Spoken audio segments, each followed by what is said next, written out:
Bienvenidos a la sección número 4 de la serie Lecciones del Edén, con el tema El plan de la salvación oculto en el relato de la creación. Estábamos por entrar en el versículo 3. Dice: y dijo Dios, sea la luz, y fue la luz. Y vio Dios que la luz era buena, y separó Dios la luz de las tinieblas.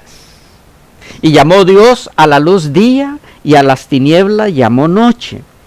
Y fue la tarde y la mañana un día. Día primero. ¿Qué tenemos ahí?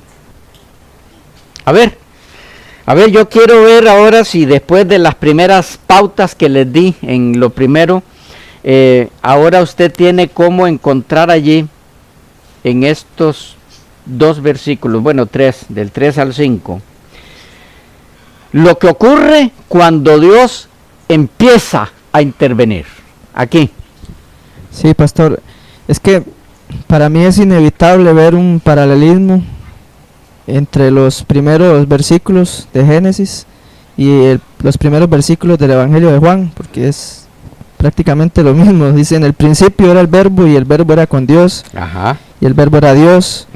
Este era en el principio con Dios. Todas las cosas fueron hechas por Él, y sin Él nada de lo que es fue hecho. En Él estaba la vida, y la vida era la luz de los hombres, y la luz en las tinieblas resplandece, mas las tinieblas no la comprendieron. Y el 8 dice: no era la luz, sino para que diese testimonio de la luz, hablando de Juan, ¿verdad? Y aquel era la luz verdadera que alumbra a todo hombre que viene a este mundo. Y ahí continúa. Entonces veo tan claro ese paralelismo y el plan de la salvación, cómo se relaciona con Juan y los primeros versículos de Génesis. Definitivamente, lo que viene a ser el Dios que tuvo a su cargo la semana de la creación, lo que viene a hacer en esta tierra después de que entró el pecado, según nos lo describe el Evangelio de Juan, es exactamente lo mismo que hizo con la tierra al principio, pero ahora es con el hombre. ¿Ya? Ese es el punto que quiero transmitir en estos estudios. Lo que hizo con la pelota, con el globo, detalle a detalle, punto por punto, es lo que iba a hacer luego con el hombre, con nosotros como personas.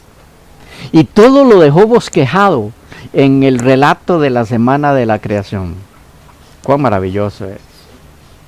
Sabía todo lo que iba a pasar y nos lo dejó allí para que lo supiéramos por anticipado. Es como diciéndonos: no me toma por sorpresa la situación en la que están. Yo sabía que eso iba a suceder, pero también sé lo que va a suceder con aquellos que permitan que yo haga con ellos lo que hice con el globo terráqueo. ¿Ok? ¿Estamos? Sí. Aquí, Sandy. Tal vez en lo que hemos estado viendo en Génesis 1:1, el 2 y ahora el 3, comparado con lo que Él nos ofrece o lo que le pasa al ser humano con respecto a la salvación. En el 3, en el 2, perdón, que interviene el Espíritu Santo, y prácticamente después de intervención viene la luz. Viene la luz, viene la vida de la persona, una luz que dice es buena y que marca una notable diferencia entre el día y la noche.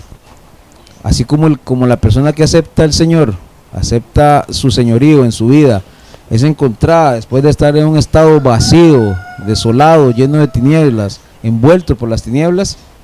Ahora esta persona está llena de luz y su vida marca una diferencia total con la noche. El apóstol Pablo dice que esos mismos miembros que antes sirvieron al pecado no sirven más al pecado, ahora se presentan para la justicia. Pero eso se da coincidencialmente, podemos decir, no, sino cuando la intervención del Espíritu Santo es hecha. Amén. Amén. Y recuerden en cuántas ocasiones nos dicen el Nuevo Testamento, ya no sois hijos de las tinieblas, sino hijos de la luz. ¿De qué está hablando? De esto. Ya, Él está remontando nuestras mentes allá, a la creación, cuando Dios intervino y de las tinieblas sacó la luz al aparecerse.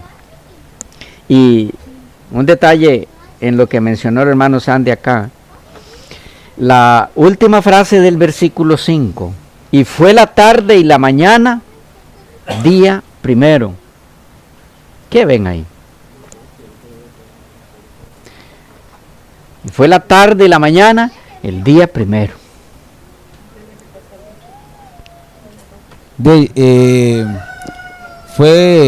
Si Él nos recrea, es como el primer día de haber nacido.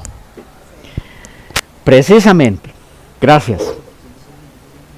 Cuando el Espíritu Santo interviene en la vida del pecador, que por lo que está en las tinieblas, camina en las tinieblas, vive en las tinieblas, practica las cosas de las tinieblas, cuando el Espíritu Santo aparece en la vida del pecador y no es rechazado, cuando esa mente, que es lo que la Biblia llama el corazón, es abierta a la voz del Espíritu Santo, empezó para esa persona su existencia. Empezó para esa persona su vida. ¿Por qué? Antes de eso, según las Escrituras, ¿cómo está? ¿Sí? Muerto. ¿Recuerda cómo nos lo recalca el apóstol? Estabais muertos en vuestros delitos y pecados. Cuando Cristo viene a nuestra vida a través del Espíritu Santo, que es su representante, y le abrimos nuestra mente, le permitimos que empiece a trabajar con nosotros, empezó el primer día de nuestra vida. Allí empezamos a vivir. Antes de eso, existíamos, con todo el respeto para ustedes y para mí como raza, pero existíamos como existe una gallina, un buey, un pájaro, un perro, muy ofensivo. Quiero decir, como existe cualquier animal, cualquier ser inferior. Cuando Cristo interviene en nuestras vidas, en realidad empieza nuestra vida como ser humano. ¿Por qué? ¿Por qué menciono esto? Que pudiera parecer hasta repulsivo para algunos, humillante como raza, como lo va a comparar con un perro. Bueno, a manera de paréntesis, si los perros pudieran expresarse y los comparan con algunas cosas que hacen algunos seres humanos, no sé quién se sentiría más ofendido. Pero no es el punto. Lo que quiero recalcar es que el pecado degradó la raza, nos degeneró. Ya no representamos lo que Dios quería que fuéramos, sus representantes en esta tierra. A partir de que el pecado nos separó de Dios, ese propósito dejó de cumplirse, excepto en aquellos que permitieron la obra de Dios en sus vidas. Pero en ese estado de degeneración, del que ya mencionamos al principio, de tinieblas, de caos, en el que Dios nos encuentra, cuando respondemos a su voz, y entonces la luz de Dios es vista por nosotros, empezamos entonces ese proceso, ese procedimiento de ser restaurados a lo que una vez fuimos.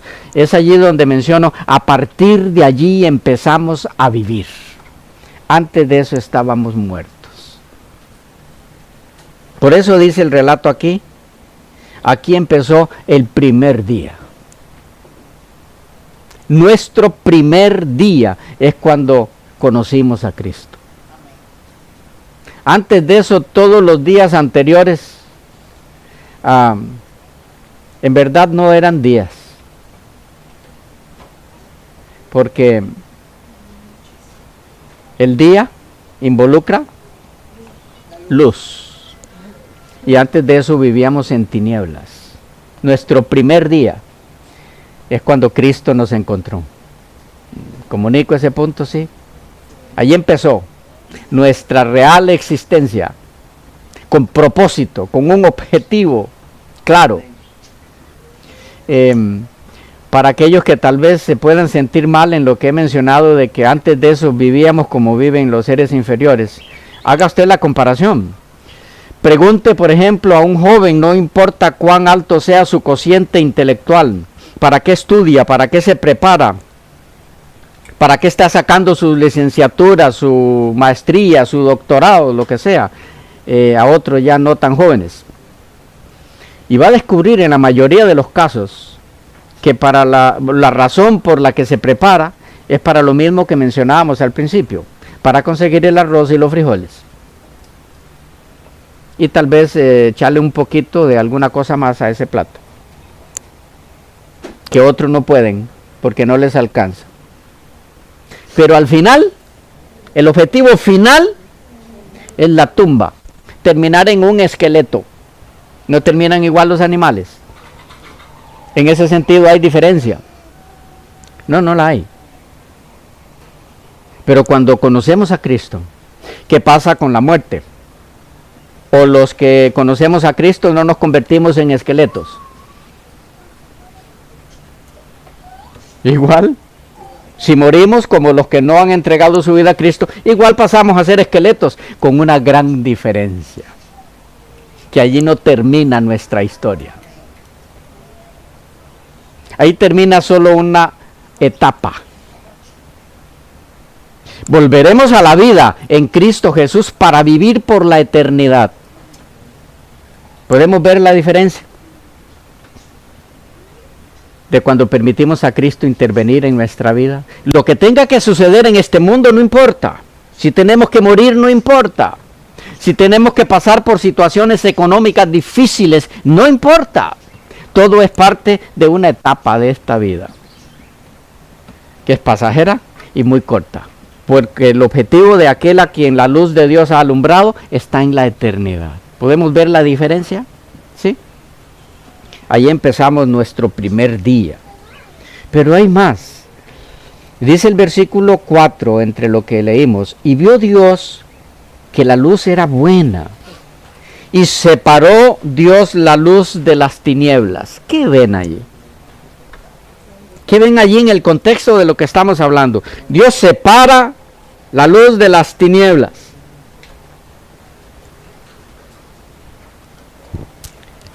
Así llega a ser cuando Cristo llega a nuestra vida. Somos separados. Dice la hermana Elena G. de White de que debe de haber una clara distinción. Una clara distinción del pueblo de Dios con la demás gente. Entonces, ahí dice de que separó, igual a eso somos llamados. Somos apartados por Él, separados. Cuando encontramos a Cristo, no solo nos saca de las tinieblas, sino que nos separa de. Y aquí hay algo muy importante que entender, con mucho cuidado, repito. Cuidado, hermanos queridos, podemos cometer un error grande en esto de separarnos de las tinieblas. ¿Cuál error?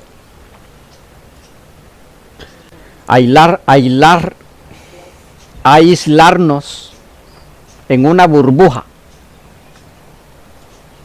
en este mundo. No podemos, cuidado. Jesús vino a este mundo a enseñarnos cómo vivir una vida dirigida por la luz del cielo en medio de las tinieblas. Lo expresó en una forma muy clara en la oración sacerdotal, que está ¿dónde? Juan 17. No te pido que los quites del mundo, sino que los guardes del mal. ¿Captamos? Y Él vino a demostrarnos cómo en este mundo podemos vivir guiados por la luz, a pesar de estar rodeado de tinieblas.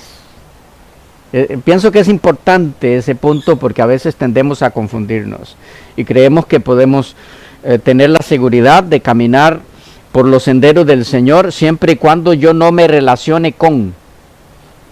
Cuidado.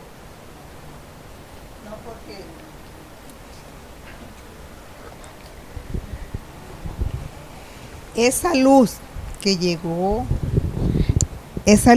a mi vida, no es para tenerla solo para mí, Ajá. sino que para que alumbre a otro que está en tinieblas. Con las tinieblas con las que me relacione, si la luz de Él está en mí, va a alumbrar a ese espacio donde hay tinieblas. Ajá. Correcto. Ahora, ¿eso cómo se logra?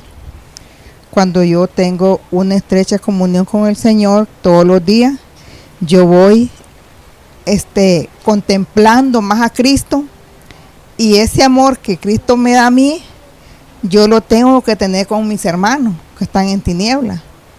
Porque si yo voy conociendo las maravillas que Él hace en mi vida, yo quiero que sea también con ellos también. Amén. Eso, ¿verdad? Y esas personas con las que me relacione van a ver esa luz. Se van a sentir motivados. ¿A qué? A lo mismo que hablábamos al principio. ¿Qué vida viven ellos si Cristo no los dirige? De caos, de tinieblas, de insatisfacción existencial, de crisis existencial.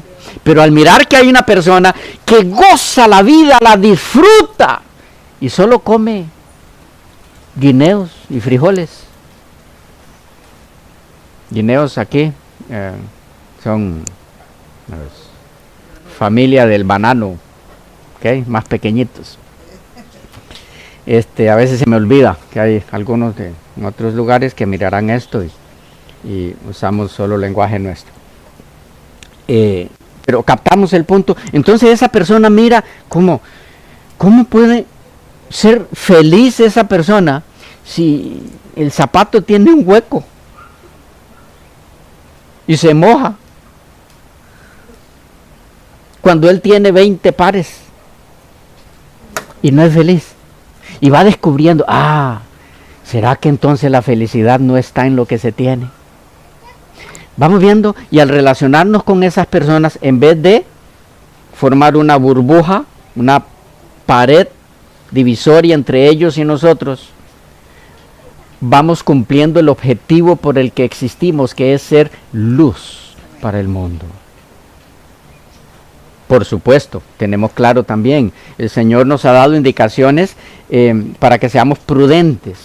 Existimos en cuanto a relación con el que está en las tinieblas para iluminarle, no para compartir las cosas de las tinieblas. ¿Ok? Importante ambas cosas, que las tengamos claras.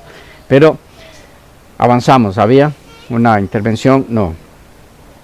Seguimos. Versículo 6. Luego dijo Dios: haya expansión en medio de las aguas y separe las aguas de las aguas. E hizo Dios expansión y separó las aguas que estaban debajo de la expansión de las aguas que estaban sobre la expansión. Y fue así. Y llamó Dios a la expansión cielos. Y fue la tarde y la mañana el día segundo. ¿Qué ven?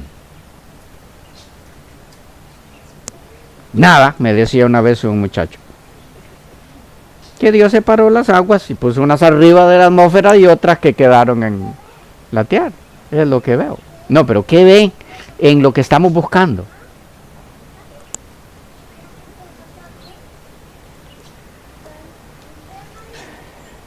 ¿Ven algo? Miguel, ¿ves algo? ¿O no ves nada como el otro muchacho?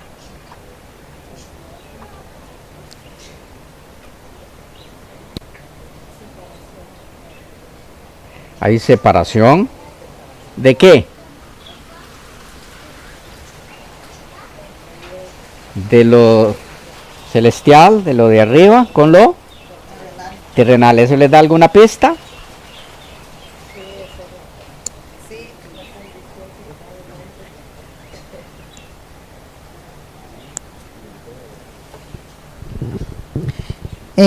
Me viene a la mente, eso es mi vida mundana va a ser diferente ahora como la vida que fue de Cristo. Y eso involucra en mi forma de pensar, mi forma de hablar, mi forma de vestir, mi forma de tratar a mi prójimo va a ser diferente. Porque ya no voy a ser como el mundo.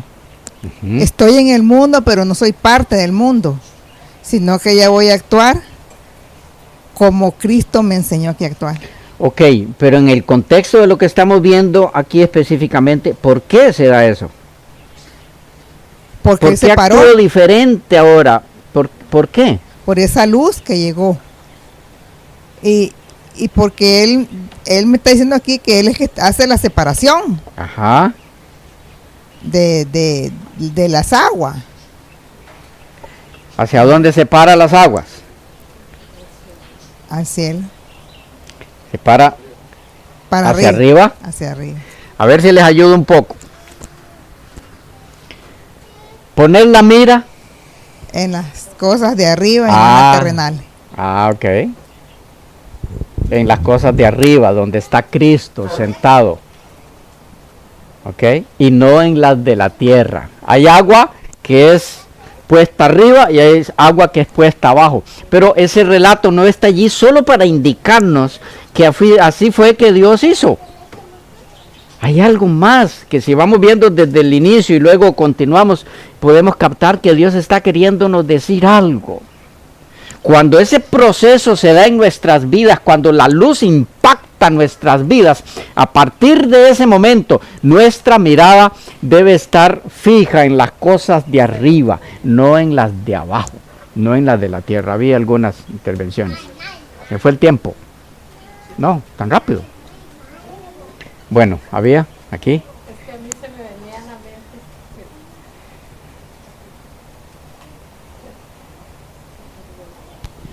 mente. Se me venía a la mente también en la condición que está el hombre cuando está sin Dios, está separado, ¿verdad? Sí. Entonces, al Dios hacer esa separación de las aguas, es la condición en la que puede estar una persona sin Dios y la que debe de estar con Dios. Por supuesto, por supuesto. Y es importante que captemos, Dios quiere que cuando esa luz impacta nuestras vidas, entonces nosotros traslademos toda la razón de nuestra existencia al reino de Dios. Este mundo queda ocupando un lugar secundario, porque ha habido ahora una separación. Esa separación debe verse en mis metas, en mis planes, en mis proyectos. ¿Para qué planifico? ¿Para esta tierra o para lo celestial? Yo fui separado para planificar para lo celestial.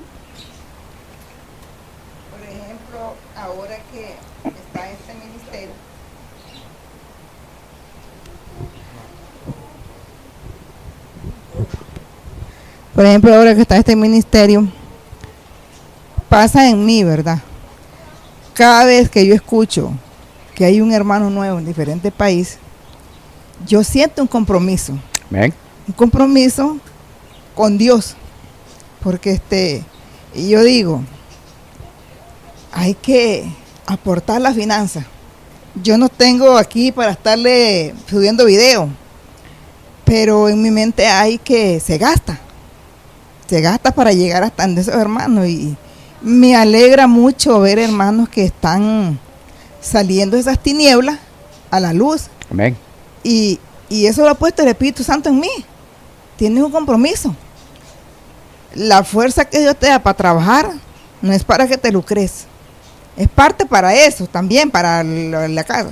Pero ahí es el punto que llega a entender que dice, no hagas tesoro en la tierra. Es correcto. Sino que cuando se muere uno se lleva. Ok. Pero lo que me voy a llevar, bueno, ya no lo voy a recordar, sino que me gozo de ver esos hermanos, por lo menos ahora que fueron a Guatemala, yo hubiera deseado ir, porque me encanta ver los hermanos y ver el ministerio que Dios lo está usando. Dios Amén. está llevando eso, y yo he sentido un compromiso con mi finanza. Amén. Y yo le digo, Señor, si tú me das fuerza, pues ahí estamos.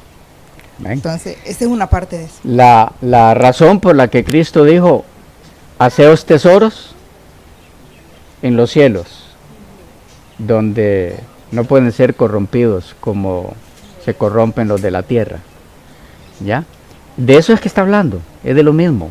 ¿Okay? Esa separación debemos tenerla clara en nuestra mente, debemos vivir para lo celestial. Pero vivimos en esta tierra.